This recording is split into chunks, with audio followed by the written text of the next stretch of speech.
Здравствуйте, с вами психолог Петр Зарубин, и сегодня я расскажу про кашель. Вообще кашель – это тема внутреннего критика. Вместо того, чтобы стать внешним критиком, человек сдерживает себя, не высказывает то, что он хочет. И, соответственно, кашлем своим высказывает то недовольство, которое у него есть внутри, потому что боится ранить человека. Значит, например, есть кашель такой, если вы просто кашлянули, вот так типа, то это ничего страшного, да. А вот если, например, такой более серьезный, да. Я не имею в виду сейчас болезни, сопутствующие кашлю, бронхит или какие-то другие.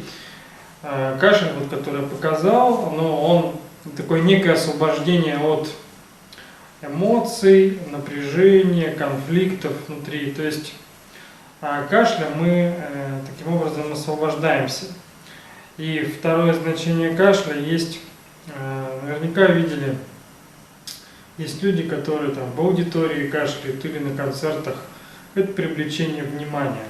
А для чего нужно привлекать внимание? Еще раз повторяю, тема внутреннего критика, для того, поскольку есть внутри чего сказать, соответственно, внешне не могут говорить, поэтому кашлем привлекают внимание для того, чтобы люди поворачиваются, соответственно, таким образом символично говорят другим, что мне есть чего сказать и есть потребность, чтобы человека услышали. Есть еще такая штука, как комок в горле и першение. Это означает, что комок в горле, есть что-то такое мы не можем проглотить. То есть либо туда, наверх, либо вниз, да. То есть либо это могут быть конфликты, обиды, эмоции. И в этом плане есть что-то такое, что человек не хочет либо принимать, либо ему нужно от этого как-то так принять решение, что с этим делать. Першение в горле – это ситуация, когда мы чего-то не договорились с каким-то человеком.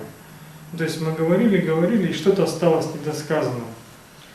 И в этом смысле, чтобы першение прошло, нужно просто договорить. Вот это, собственно, и все про кашель, то, что я хотел сказать.